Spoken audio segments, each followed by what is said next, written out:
मैं अयोध्या के इन संतों का विरोध करता हूं जिन्होंने इस तरह की जुबान चलाई है। हिंदू धर्म भी नहीं, ब्राह्मण धर्म भी नहीं, भारत का कोई भी धर्म ये इजाजत नहीं देता कि कोई संत ऐसी भाषा बोले। ये भाषा गुंडों की होती है, मवालियों की होती है, बदमाशों की होती है। इसलिए मैं आज आपको आगाह करता हूं, सम्मानित मुल्क के मालिकों, मैं बौद्ध भिक्षु सुमित रतन अभी अभी साकेत की धरती से जो आजकल अयोध्या बन गया है, वहां के 3 ब्राह्मण धर्म के बाबाओं ने हमारे मंत्री राजेंद्र पाल गौतम को, विधायक राजेंद्र पाल गौतम को, दिल्ली वालों को यह धमकी दी है वीडियो बनाकर कि जो भी उनका सर काट के लाएगा, जो भी उनकी जिह्वा काट के लाएगा, उसे 50 लाख का इनाम दिया जाएगा। मैं भारत के हक वंचित, असहाय, कमजोर और बहुजन समाज के लोगों से पूछना चाहता हूं, क्या आज आपके भारत में आपकी ये दयनीय स्थिति हो गई है? इसका कारण क्या है? इसका कारण एक ही है, क्योंकि आप अपनी संस्कृति, सभ्यता, दर्शन और अपने धर्म से भटक गए हो। जिस दिन आपने इनकी व्यवस्थाओं को छोड़ दिया, उस दिन ये बौने हो जाएंगे, ये कमजोर हो जाएंगे, लाचार हो जाएंगे, इनकी दुकानें बंद हो जाएंगी, इनके मंदिर बंद हो जाएंगे और इस औकात में नहीं होंगे कि आपसे सर उठा के बात कर सकें। सर काटने की तो बहुत बड़ी बात है। ये बाहर से आए हुए लोग जबरदस्ती अपनी संस्कृति, दर्शन को थोप कर आपको गुलाम बना बैठे हैं। 100 करोड़ की आबादी है आपकी और ये अल्पजन आपसे कह रहे हैं कि आपका सर काटूंगा और जो काट के लाएगा उसे 50 लाख रुपए इनाम देंगे।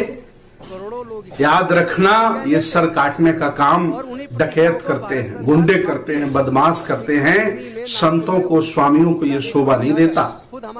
तथागत भगवान बुद्ध कहते थे कि अगर कुत्ता आपको काट ले तो आप कुत्ते को नहीं काटते।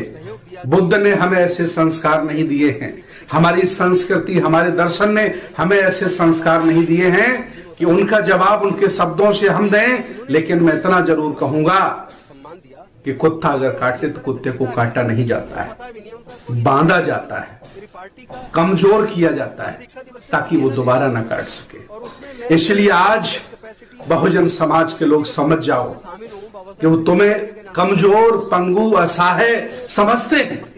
इसलिए तुम्हारे नेता पर, तुम्हारे अपने व्यक्ति पर इस तरह का बयान वो दे रहे हैं। और याद रखना, ऐसा वो कर भी सकते हैं क्योंकि आज उन्होंने आपके ही देश पर, आपके साधन संसाधन पर कब्जा कर रखा है। सामाजिक, धार्मिक, राजनीतिक, आर्थिक हर क्षेत्र में उनका कब्जा हो गया है क्योंकि आप किसी काम के नहीं हो। इसलिए आओ हम सब एक हो जाते हैं और मिलकर अपने देश को, महापुरुषों को और अपनी संस्कृति की रक्षा करते हैं।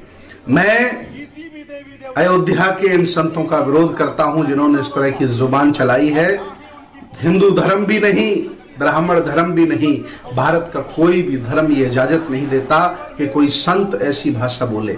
ये भाषा गुंडों की होती है, मवालियों की होती है, बदमाशों की होती है।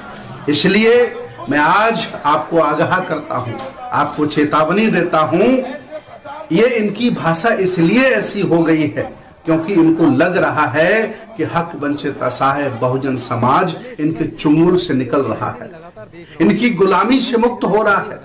ये बुद्ध के दर्शन में जा रहा है, बुद्ध के धर्म में जा रहा है, 22 प्रतिज्ञाएं ले रहा है, अम्बेडकरवादी हो रहा है। तो इनकी बौखलाहट है, ये डर गए हैं, इनकी बौखलाहट है, इसलिए ऐसे बयान दे रहे हैं। हालांकि ये देश संविधान से चलता है, गीता पुराण से नहीं चलता है।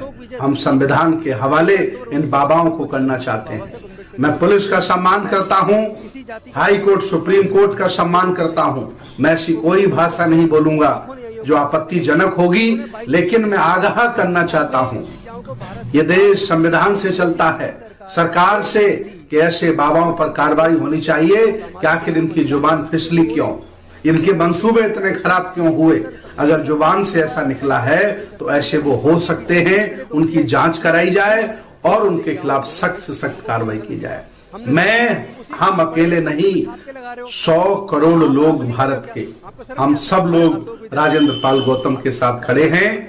और अगर कोई एक नजर भी उठा के उधर देखा तो देश में रक्त रंजित क्रांति हो सकती है, गृह युद्ध छिड़ सकता है।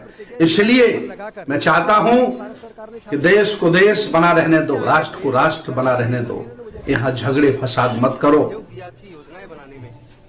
आप जैसा कर सकते हो ऐसा कोई दूसरा भी कर सकता है, ऐसा नहीं है कि आप ही ऐसा कर सकते हो। मेरे एक विधायक हैं, भागलपुर के विधायक हैं पासवान जी, उन्होंने बयान दिया कि मुसलमान लक्ष्मी को नहीं मानता है, फिर भी वो अरबपति है। अमेरिका में किसी भी हनुमान का मंदिर नहीं है, फिर भी अमेरिका सुपर पावर है। हमें कसौटी पे कसना होगा। मैं आज उस विधायक के साथ खड़ा हूं, उन्होंने विज्ञान के आधार पर, तर्क के आधार पर बिल्कुल सत्य बोला है। मैं आदरणीय विधायक जी के साथ खड़ा हूं। आप हिम्मत मत हारिए, आप डटे रहिए। इन पंथियों से देश नहीं, देश संविधान से और विज्ञान से चलता है और बुद्ध के दर्शन से चलता है। आप कोई असहाय और कमजोर लोग नहीं हो, इस देश भारत के पुराने राजा महाराजा हो। आप भटक गए थे, वंचित हो गए थे, शिक्षा से हट गए थे और आप अपनी विरासत भूल गए थे, इसलिए गरीब और कमजोर हो गए हो। आज मैं फिर आह्वान करता हूं, आओ और ऐसे झूठे लोगों से, ऐसे ढोंगी पाखंडी लोगों से निपटने के लिए कमर कस लो, नहीं तो ये लोग एक एक करके टारगेट करेंगे और आपका मनोबल गिरा देंगे। मैं अयोध्या के बाबाओं का विरोध करता हूं। मैं ऐसी भाषा नहीं बोल सकता क्योंकि बुद्ध ने हमें ऐसे संस्कार नहीं दिए। लेकिन याद रखना, राजेंद्र पाल गौतम ने कहा है कि मैं शराब नहीं पीता, मैं शराब नहीं पीता। अब शराब बनाने वाली फैक्ट्री, शराब बेचने वाले ठेके ये विरोध करें कि राजेंद्र पाल गौतम खराब व्यक्ति है, तो इसके लिए मैं क्या कर सकता हूं।